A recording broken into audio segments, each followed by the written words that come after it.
Help me! Help me!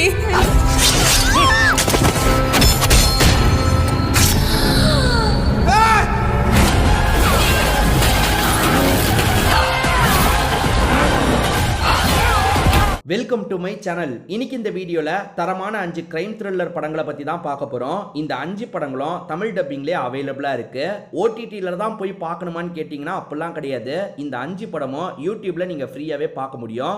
இந்த 5 படங்களை எப்படி சர்ச் பண்ணணும் அப்படின்றத சொல்றேன். அதே மாதிரி இந்த 5 படத்தோட கதை சுருக்கத்தை நான் சொல்றேன். எந்த கதை உங்களுக்கு பிடிச்சிருக்கோ அந்த படத்தை நீங்க ஃபுல்லா பார்த்துக்கோங்க. இந்த லிஸ்ட்ல நம்ம ஃபர்ஸ்டா பார்க்க போற படத்தோட பேரு ஜனனி கொலை வழக்கு அப்படின்றது. இது ஒரு கன்னட படம் தான். கன்னடத்துல இதோட பேர் வேற, தமிழ்ல வந்து ஜனனி கொலை வழக்கு அப்படின்ற மாதிரி இந்த படத்துக்கு டைட்டில் வச்சிருக்காங்க. இது ஒரு சூப்பரான கிரைம் த்ரில்லர் படம்னு சொல்லாங்க. கிரைம் இன்வெஸ்டிகேஷன் படம்லாம் பிடிக்கும்னு சொல்றவங்க கண்டிப்பா இந்த படத்தை பார்த்துருங்க. ஒரு சூப்பரான படம். நான் முதல்ல இந்த படத்தோட பிளாட்டை பத்தி சொல்றேன். 2 பேர் வந்து லவ் பண்ணி கல்யாணம் பண்ணிக்கிறாங்க. இன்டர் கேஸ்ட் மேரேஜா இருக்கும். அதனால வீட்லயே நிறைய பிரச்சனைலாம் இருக்கு. ஓடி போய் 2 பேருமே கல்யாணம் பண்ற மாதிரி தான் பிளான் இருக்கும். இப்படிப்பட்டவங்க திடீர்னு காணாம போயிடுறாங்க. கல்யாணம் முடிஞ்சதுக்கு அப்புறம் அவங்க காணாம போயிடுறாங்க.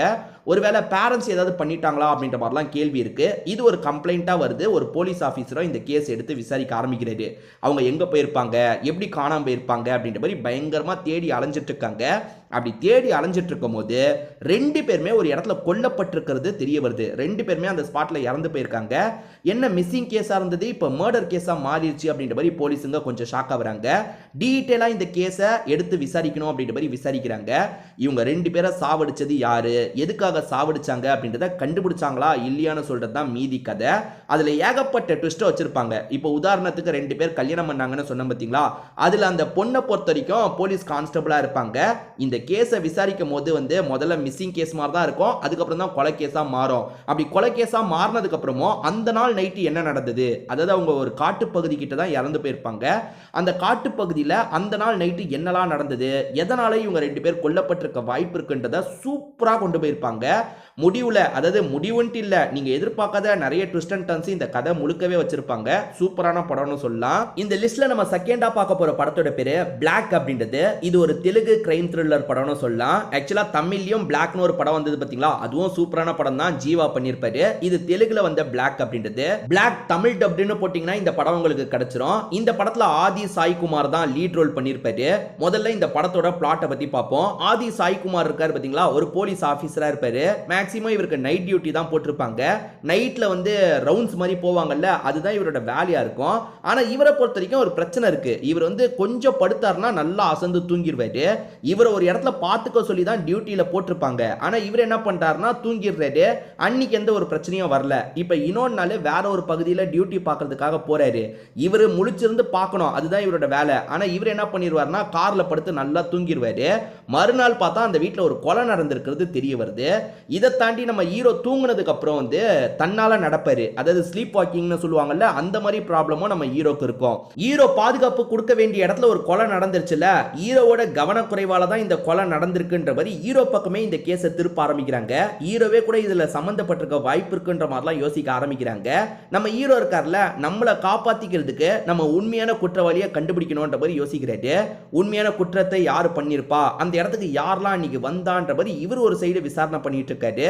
நம்ம ஹீரோக்குமே பாஸ்ட்ல ஒரு விஷயம் இருக்கு, ஒரு ரகசியம் இருக்கு. அந்த ரகசியம் என்ன, நம்ம ஹீரோ ஸ்லீப் வாக்கிங் பண்றாரா இல்ல வேற ஏதாவது நடக்குதா, இந்த மாதிரி நிறைய ட்விஸ்ட் அண்ட் டர்ன்ஸ்லாம் வச்சு சொல்லியிருப்பாங்க.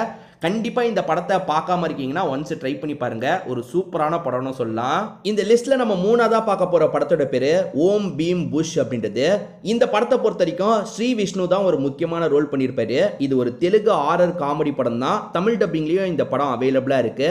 யூடியூப்ல ஓம் பீம் புஷ்னு சர்ச் பண்ணீங்கன்னா இந்த படம் உங்களுக்கு கிடைச்சிரும். இது ஒரு சூப்பரான படம்னு சொல்லலாம். நான் முதல்ல இந்த படத்தோட கதையை பத்தி சொல்றேன். ஆக்சுவலா ஸ்ரீ விஷ்ணு தான் இந்த படத்துல ஹீரோவா இருப்பாரு. அவரோட ஃப்ரெண்ட்ஸா 2 பேர் இருக்காங்க. இவங்க காலேஜில் ஏகப்பட்ட சேட்டெல்லாம் செஞ்சுட்டு இருக்காங்க. இவங்களை எப்படியாவது இந்த காலேஜை விட்டு துரத்தி விடணும் அப்படின்ற மாதிரி அந்த காலேஜில் பிரின்சிபல் இருக்கார்ல, இவங்களை துரத்தி விடுறாரு. இவங்க 3 பேருமே வண்டியில் ஒரு கிராம பகுதிக்கு வந்துடுறாங்க. அந்த கிராமத்து மக்கள் பேய் பிசாசு அப்படின்ற மாதிரிலாம் நம்புறாங்க. அதாவது நைட்டு நேரம் இந்த பகுதியில் பேய் வரும்ன்ற மாதிரிலாம் செம்மையாக பயந்துட்டு இருக்காங்க. இதை நமக்கு சாதகமாக பயன்படுத்திக்கணும் அப்படின்ற மாதிரி இவங்க 3 பேருமே யோசிக்கிறாங்க. நாங்கள் பேய் பிசாசெல்லாம் ஓட்டுவோம் அப்படின்ற மாதிரி பயங்கரமாக விளம்பரம் பண்ணிட்டு இருக்காங்க.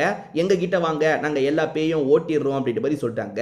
இந்த கிராமத்துல ஒரு அரண்மனை வீடு மாதிரி இருக்கும், அந்த வீட்டில் தான் பேய் நடமாட்டம் இருக்கு, அந்த இடத்துக்கு போங்கன்ற மாதிரி சொல்லிட்டாங்க. இவங்க 3 பேருமே அந்த இடத்துக்கு வந்ததுக்கு அப்புறம் என்னெல்லாம் நடக்குதுன்னு சொல்றது தான் மீதி கதையா இருக்கும். இந்த கிராமத்துக்கு வந்தோடனே நம்ம ஹீரோ என்ன பண்ணிருப்பாருன்னா ஒரு பொண்ணை பார்த்திருப்பாரு, அந்த பொண்ணை லவ் பண்ண ஆரம்பிச்சிருப்பாரு.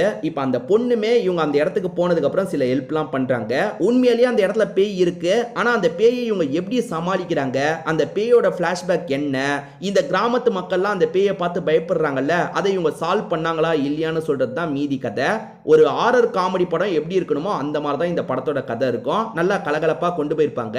ஸ்ரீ விஷ்ணுன்னு இந்த படத்தில் லீட் ரோல் பண்ணியிருக்காரு பார்த்தீங்களா, இவரோட பெரும்பான்மையான படங்கள் நல்லா காமெடியாக இருக்கும். இந்த படமும் அந்த மாதிரி காமெடியாகவே இருக்கும்.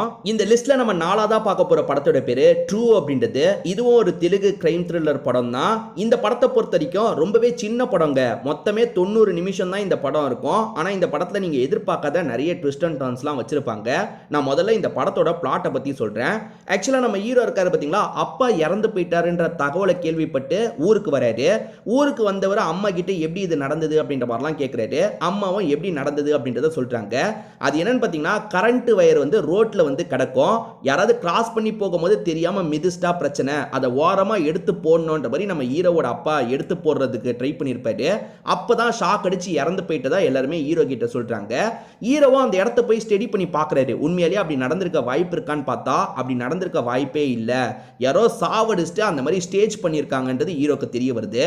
ஸோ நம்ம அப்பாவை யாரோ திட்டமிட்டு சாவடிச்சிருக்காங்க, அது யாருன்றதை நம்ம கண்டுபிடிக்கணும்னு யோசிக்கிறாரு. ஊர்ல நிறைய பகுதியில் சீக்கிரட்டா கேமரா வைக்கிறாரு. ஊர்ல சந்தேகப்படுற எல்லாரையும் நல்லா அப்சர்வ் பண்ணிட்டு இருக்காரு. இந்த விஷயத்த பண்ணிட்டு இருக்கும் போது ஹீரோக்கு மிரட்டல் கால் வருது. இப்போ நீ பண்ணிட்டு இருக்கல அந்த விஷயத்த உடனே ஸ்டாப் பண்ணுன்ற மாதிரி மிரட்டிட்டு இருக்காங்க. இதனால ஹீரோவும் கண்டிப்பா நம்ம அப்பாவை யாரோ திட்டமிட்டு தான் சாவடிச்சிருக்காங்கன்றதை கன்ஃபார்ம் பண்ணிடுறாரு. ஏன்னா குற்றவாளி யாருன்னு நம்ம தேடினா எவனோ ஒருத்தன் எதுக்காக மிரட்டி இதை ஸ்டாப் பண்ண பார்க்கறான். ஸோ நம்ம அப்பாவுக்கு நடந்தது அநீதி, அப்பாவை யாரு திட்டம் போட்டு சாவடிச்சாங்கன்றதை நம்ம கண்டுபிடிக்கணும் அப்படின்ற மாதிரி பயங்கரமா விசாரணை பண்றாரு.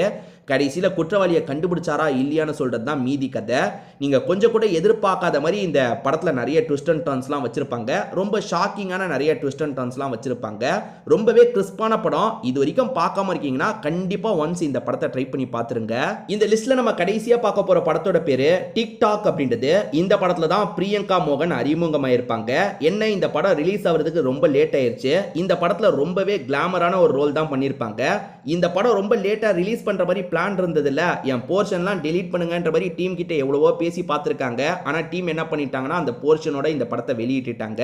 சரி அதெல்லாம் தள்ளி வச்சிருவோம், இந்த படத்தோட கதையை பத்தி பார்ப்போம்.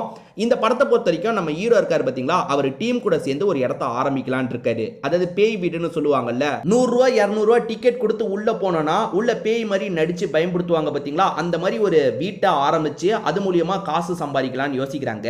ஏன்னா இதுக்கு முன்னாடி பண்ணவங்க அந்த பிசினஸை விட்டுட்டு போயிருப்பாங்க, அதை நம்ம டேக் ஓவர் பண்ணிக்கலாம்னு ஹீரோவும் ஃப்ரெண்ட்ஸும் சேர்ந்த மாதிரி டேக் ஓவர் பண்ணி வேலையை ஆரம்பிக்கிறாங்க. பிசினஸ்லாம் நல்லாவே போது, நிறைய காசு சம்பாதிக்கிறாங்க.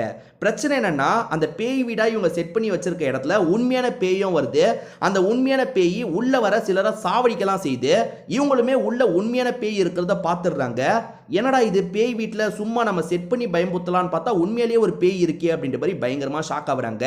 அந்த பேயோட ஃப்ளாஷ்பேக் என்ன, அந்த பேய் எதுக்காக உள்ள வர எல்லாரையும் சாவடிச்சிட்டு இருக்கு, எல்லாரையும் சாவடிக்காது, சில குறிப்பிட்ட ஆளுங்களை மட்டும் எதனால சாவடிக்குது, இதுக்கு பின்னாடி இருக்க ஃப்ளாஷ்பேக் என்னன்ற மாதிரி தேடி போறாங்க.